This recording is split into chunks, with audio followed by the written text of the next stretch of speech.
Hi, today we're going to learn about audio only and video only pre-recorded, which is a level A success criteria that belongs to the guideline time-based media under perceivable principle. So, what does this success criteria do, right? Now, this success criteria works with making audio only and video only pre-recorded content available to people who can't either see or hear. Now, the way that this inclusion can be achieved is by providing uh, text-based alternatives, right? Now, text, like we know, is the best way that any content can be translated or can be consumed by the different assistive devices that access it. So the first aim is to provide a text alternative for any audio or video only content that you have. Another next best thing to do is if you just simply have a video file and it needs to be accessible by somebody who cannot see, providing an audio description is really very important. So audio descriptions, media alternatives, which are text alternatives, captions, these are the ways in which audio only and video only files, which are pre-recorded, are made accessible. What I have here is an example of a podcast, and this podcast has a number of episodes, and each episode is a audio only file. This is a very good example for audio only content, right? Now, what we need to see here is that all your audio only content has a supporting transcript file, which would be a text-based alternative for whatever is being said here. So let's click into one of these. Now we see that the content is very clearly laid out here.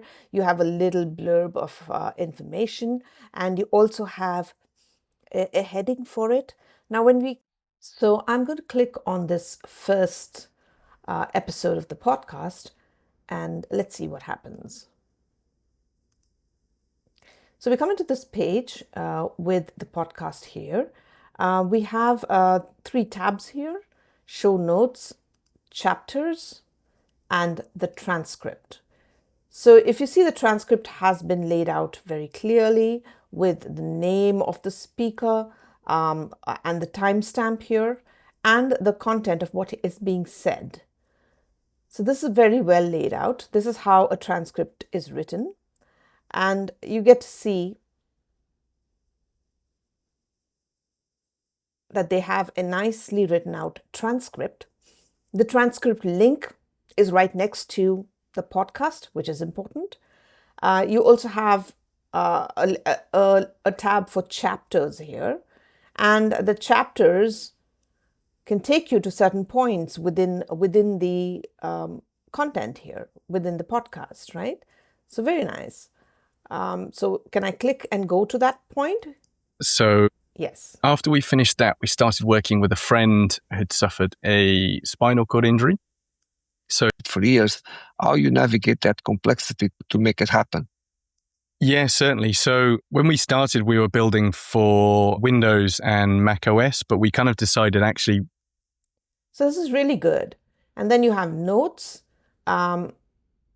which tells you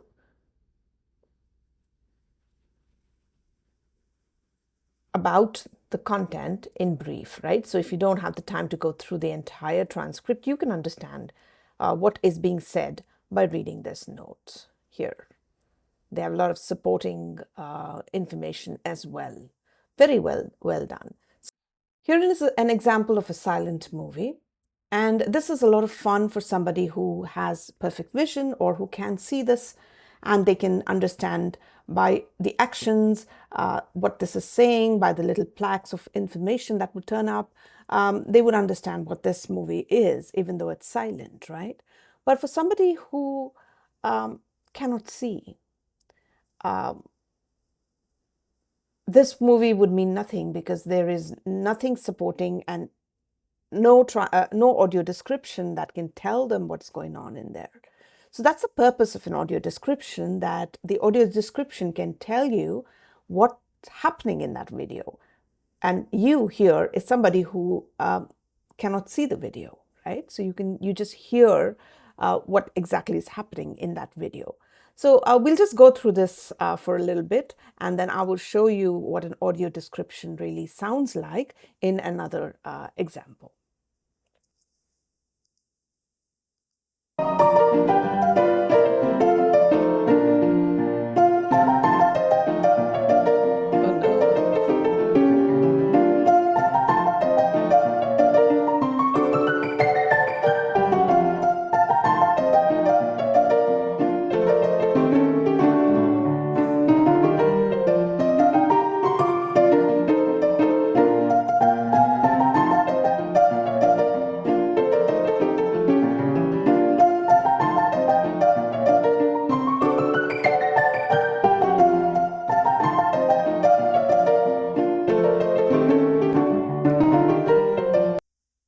We're going to understand here how audio descriptions actually function.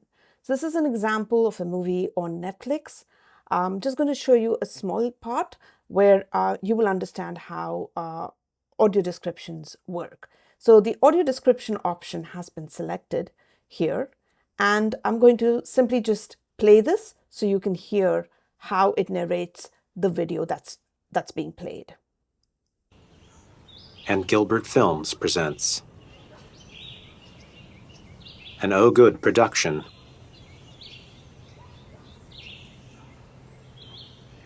A film by Will McCormick and Michael Govier. In a pencil-drawn small neighborhood, a light is seen shining through the window of a house. Title: If Anything Happens. They sit across from each other at a long table. They eat dinner in silence. Shadowy silhouettes of the man and woman animate above, arguing with one another. The figures loom over their significant others, pointing fingers and bickering, until their shadows crumple up into a puff of smoke. The man takes a sip from a beer can, then looks across to the woman. He gazes down with a grieved expression. Fist to her cheek, the woman plays with a meatball on her plate of spaghetti. The man rises from the table just as she... Do you see that? It's so beautifully narrated, and it's very helpful for people who cannot see. Audio descriptions are created as a .vtt file, also known as the web VTT files. And these are simple files. They can be created within a notepad, like a text document with, starting with web TTT, and then you give the timestamp, and then you start giving the transcript in with the timestamps in place. Or you could use software which are used to create captions, and then you save it out as a VTT file. Or you could directly use some platforms like YouTube or Vimeo. These are video hosting platforms which will give you the ability to add in your transcripts within as you create your videos. So sometimes you also have the option of creating auto-generated transcripts. I would recommend not to have auto-generated transcripts, or to at least check to see that the content is correctly being spoken out. This here is the code for adding your audio description within your files in the web VTT format. And this is for like if you have just one language, then this is your code here for it. This is for multiple languages. It has a video element which has within it two more elements. One is the source element, which actually has the source file, which is your video file. And it also specifies the language in which this video file is present, and it also gives you the type of video file. In this case, it's an MP4 video in English, right? So and then you have a track element, and this is where you will add the source for your VTT file. So this track element has 4 different attributes. The kind is descriptions, label, English, source, or myvideo-en.vtt here, and the source lang, or the language of the file, is en, which is English. Now, if you want to have it in multiple languages, then you have a single video element within which you have like 2 source elements for the different languages and 2 different track elements for the different languages VTT files as well. So that's the way that you would add audio descriptions into your content. Primarily, the testing for this kind of content and specifically for this success criteria 1.2.1 is mostly manual. Okay, so you have to make sure that your transcript is in place. You have to make sure that your audio descriptions are in place. You have to make sure that your captions work well. So these are more manual tests. Make sure that the links to your media description files, your transcripts, are close to the videos or to the audio file or the audio content. Make sure that your audio descriptions are accessible and very clearly reachable.